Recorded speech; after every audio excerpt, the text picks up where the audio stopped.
าติก่อนกระทำกรรมใดชาตินี้รับผลกรรมนั้นเด้อชาตินี้ทำกรรมใดไว้ชาติหน้ารับผลกรรมนั้นคือกันแหละกับเฮาอันตื่นเช้าขึ้นมานี่ก็ทำงานคิดหาอยู่หากินทำการทำงานอันนี้ตกค้างคาไว้แต่ละมื้อค่ำมาปุ๊บนอนหลับบ่ต่างจากตายได้นอนหลับมื้อนี้ทำงานมาเบิดมื้อถึงตกกลางค่ำกลางคืนมามันทำบ่ได้นอนเหมือนตายในช่วงระหว่างตายอยู่นั่นคือนอนหลับอยู่นั่นตื่นขึ้นมานี่คือตื่นขึ้นมาใหม่ก็ทำงานอันเก่าล่ะต่อไปเหมือนกันล่ะกับเฮาชาติที่แล้วเฮามีความปรารถนาค้างคาสิ่งใดไว้ชาตินี้ก็มาทำต่อสร้างผลสร้างกรรมสร้างเวรต่อไปคนที่ทำงานทำไปแล้วหาไปแล้วสิพ่อย่ำใดหาอยู่หากินนี่หาใดหามีหาเป็นนี่ย่ำใดสิพ่อย่ำใดสิเลิกทำถามตัวเองแต่ละคนเด้อ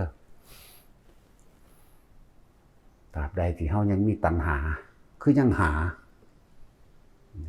ตราบนั้นเฮาก็ต้องเกิดรับผลกรรมเก่าที่ตัวเองกระทำเอาไว้นั่นแหละ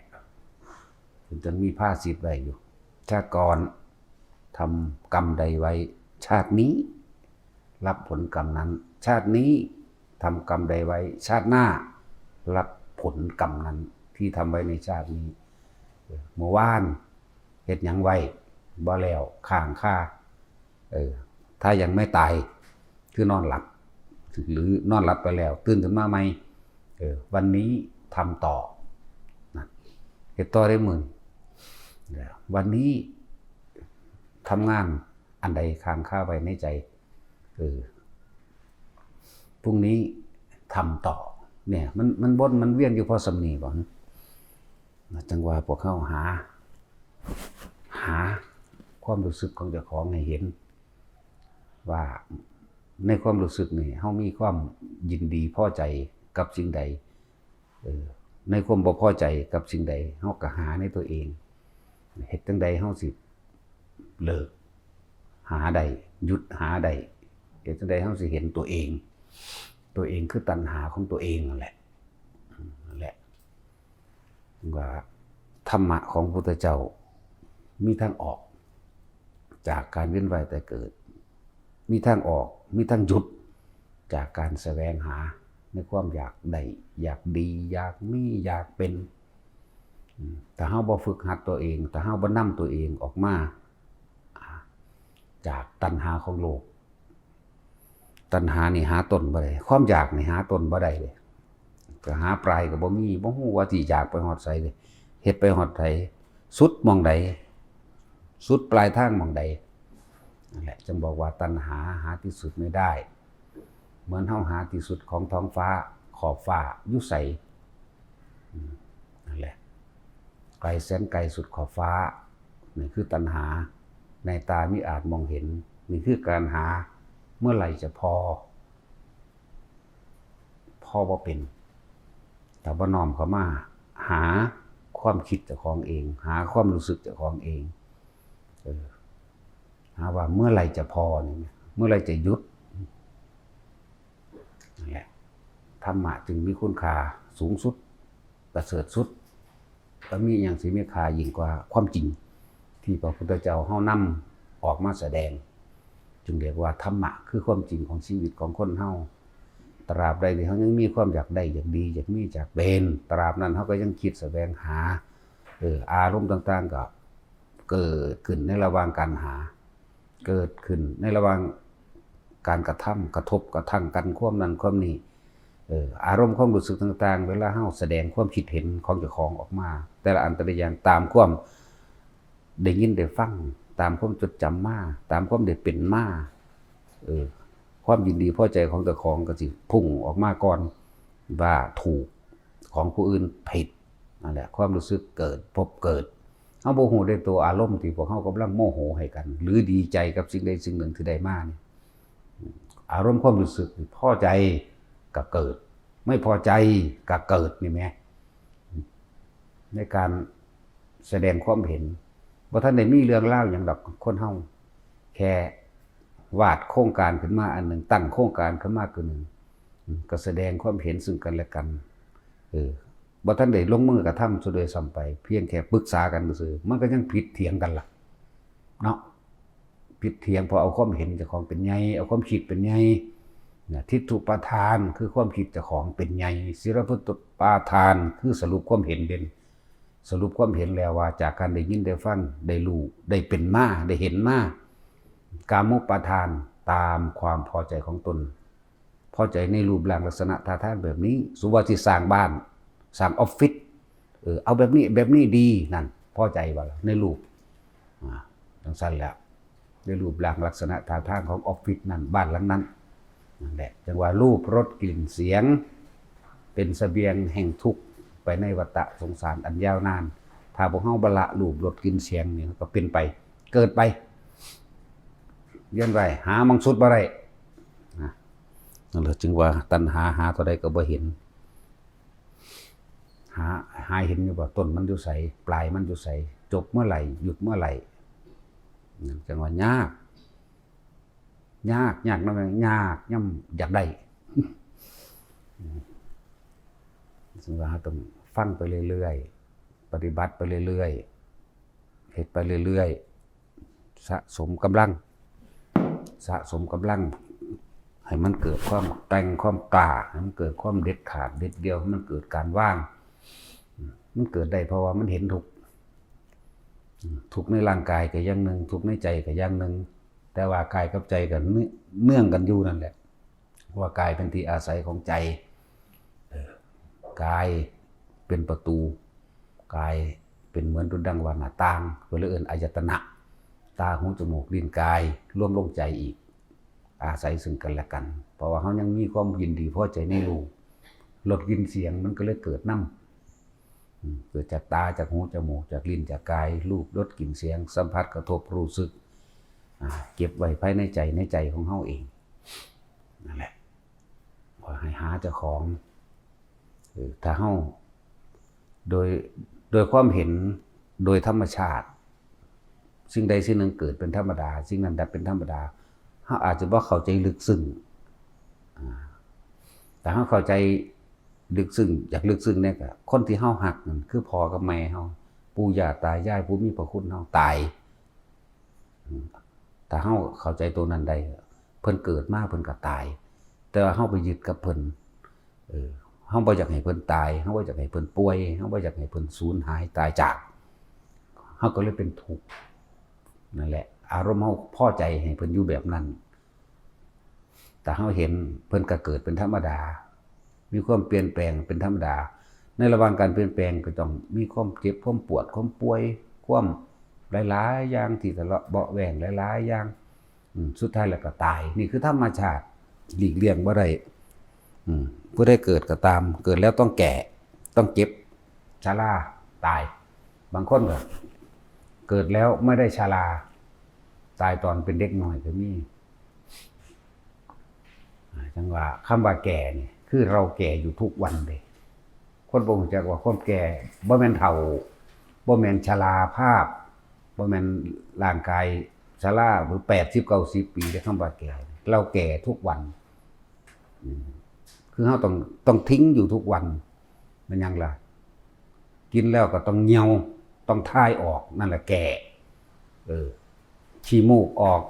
น้ำลายออกน้ำหูน้ำตาออกนั่นแหละแก่เป็นถึงว่าเกิดแก่เจ็บแล้วก็ตายส่วนอันนั้นเพิ่นเอิ้นชราอันที่ว่าอายุหลายๆนั่นแหละแขวหลุดออกจังสิก็เอิ้นว่าแก่จักว่าล่ะเฮานี้หลีกเลี่ยงสิ่งเหล่านี้บ่ได้เกิดแล้วนี่ต้องแก้เก็บตายเท่านั้นเฮ็ดจังได๋มันสิบ่เกิดล่ะนั่นแหละคำสอนในพุทธศาสนาธรรมะมีคำตอบที่พระศาสดาเขาเอาออกมาแสดงนะคือคำตอบทุกคนได้คำตอบสรุปได้เบิดนั่นแหละตามความเห็นเพิ่นแล้วก็คิดใครควรเพิ่นได้อย่างใดแล้วก็เถียงเพิ่นบ่ได้ เถียงธรรมชาติบ่ได้เถียงความจริงบ่ได้ก็หลีกเลี่ยงความจริงบ่ได้อีกมีแต่ยอมรับถ้าบ่ยอมรับก็เกิดอยู่หั่นแล้วฝึกหัดตัวเองนะฝึกปล่อยวางเริ่มจากการคิดเพราะทุกสิ่งทุกอย่างเกิดจากจิตสิเกิดก็เกิดจากจิตที่บ่เกิดก็บ่เกิดจากจิตเหมือนกันนี่แหละบ่ต้องคิดยากคำว่าคิดมันแปลหลายว่าความคิดนั่นแหละผู้ใดหยุดความคิดได้บ่มีความดิ้นรนแสวงหาในความอยากได้อยากเป็นใดๆทั้งสิ้นผู้นั้นก็บ่เกิดจิตก็บ่มีซ้ำมันเป็นคือซื่อมันก็ซื่อบ่มีจิตแต่ผู้ใดเข้าถึงตรงนั้นได้แล้วความเป็นกลางความบริสุทธิ์ก็คือบ่มีหยังนั่นแหละเว้าคือยอดมันซื่อๆดอกนะพวกเขาก็มาฝึกหัดปฏิบัติเอาเฮ็ดเอาปฏิวัติใจนั่นแหละปฏิบัติก็เลยปฏิบัติความปฏิวัติใจเจ้าของข่มใจเจ้าของข่มขืนใจเจ้าของข่มเหงใจเจ้าของบังคับใจเจ้าของเพื่อบ่ให้มันเป็นไปตามความเคยชินของมันที่มันอยากได้เลยอยากเป็นคนเฮาก็เอาแต่ใจทั้งนั้นแหละเห็นแก่ตัวทั้งนั้นแหละเพราะว่าเห็นแก่ตัวนั่นแหละเอาแต่ใจนั่นแหละมันจึงพากันเวียนว่ายแต่เกิดฆ่ากันไปฆ่ากันมาย่ำได้สิเลือกย่ำได้สิแล้วนี่ยังหน่อยเด้ที่พวกเขามารู้ซ้ำนี่แกเห็นมีพระเห็นมีคนเห็นสัตว์นรกเขาบ่เห็นเปรตเขาบ่เห็นเดรัจฉานเขาพอเห็นได้อยู่เด้เนาะนี่แม่เอามาเทียบดีสัตว์เดรัจฉานมาจากไสมาจากคนเฮาคักๆนั่นเด้พวกบ่เชื่อบุญเชื่อบาปพวกเฮ็ดไปตามความอยากได้ดังใจของเจ้าของเองจึงมีการรังแกกาวตู่สลายข่มเหงฆ่าหลายอย่างที่พวกเขาบ่รู้ความจริงโดยธรรมชาติอันนี้ธรรมชาติของสัตว์ทั้งหลายกระทำกรรมใดไว้ย่อมได้รับผลกรรมนั้นจะไปรังแกเขาจะไปเบียดเบียนเขาไปฆ่าข่มเหงกาวตู่ใส่ร้ายนี่แหละจังว่าทำอันใดไว้ย่อมได้รับผลของกรรมนั้นๆสืบไปถ้าทำดีเด้ช่วยเหลือแบ่งปันมีเมตตากรุณาบ่อิจฉาริษยารู้จักวิธีวางจิตเป็นกลางควรหรือบ่ควรแบบใดผลกรรมนั่นก็ขึ้นย้อนมาหาเฮาเองแหละทำอันหยังไว้ได้อันนั้นบ่ได้เกี่ยวกับศาสนาเลยถ้าจะเว้าเรื่องศาสนาเป็นธรรมะเป็นธรรมชาติเป็นความจริงสัตว์มันก็ยังทำบาปได้เสือมันไปหากินกับตายมันไปหาอันนั้นมันก็ได้รับผลกรรมของมันคือกันดิลิงเหมือนกันกาเหมือนกันสัตว์ทุกชนิดทำบาปได้และทำบุญได้แยกประเภทสัตว์เดรัจฉานทำบาปได้ทำบุญได้คนสัตว์คนทำบาปได้ทำบุญได้บ่ต่างจากสัตว์อันเดียวกันที่พระพุทธเจ้าเพิ่นใส่ศัพท์เป็นกลางเอาไว้สรรพสัตว์ทั้งหลายเนี่ยบ่แม่นตั้งแต่อันคนเด้บ่แม่นแต่คำว่ามนุษย์บ่แม่นสัตว์ประเสริฐแปลว่าผู้ฝึกใจได้แปลว่าผู้ฝึกตนได้มนุษย์นั่นน่ะผู้มีวาสนาในการยกจิตยกใจให้ขึ้นสู่ที่สูงได้หรือออกจากการเวียนว่ายตายเกิดได้จึงแปลว่าจังเอิ้นว่ามนุษย์มนะกับใจนั่นแหละยะสะคือยศแปลว่าผู้มีใจสูงสามารถฝึกหัดปฏิบัติตัวเองยกตัวเองออกจากการเวียนว่ายตายเกิดได้มันเป็นสัตว์ประเสริฐเด้เลวกว่าสัตว์อีกก็เวียนไปเวียนมาในสัตว์เดรัจฉานนั่นแหละเวียนกันไปเวียนกันมาอะไรอย่างว่าพวกเฮาสามารถทำตัวให้พ้นจากความเป็นสัตว์ได้หรือเอิ้นมนุษย์ฝึกเอาเฮ็ดเอา ของไปของมันกินข้าวอิ่มแทนกันบ่ได้ผู้ใดกินผู้นั้นอิ่มความรู้สึกเจ็บปวดร้อนหนาวล้าวลึกขนาดใดก็บ่อาจสามารถรับความรู้สึกแทนกันได้กรรมก็บ่อาจสามารถรับแทนกันได้มีแต่กรรมร่วมกันก็รับไปร่วมกันบ่แม่นรับแทนกันบ่มีผู้ใดไถ่บาปไถ่บุญยังให้ผู้ใดได้สร้างเองเก็บเองรับเองเด้อนั่นแหละผู้ใดฝึกตนดีแล้วนั่นแหละจึงจะพ้นจากการรับผลของกรรม หยุดคิดปรุงแต่งแสวงหาในความอยากได้อยากดีอยากมีอยากเป็นใดๆทั้งสิ้นหมดความคิดปรุงแต่งแสวงหา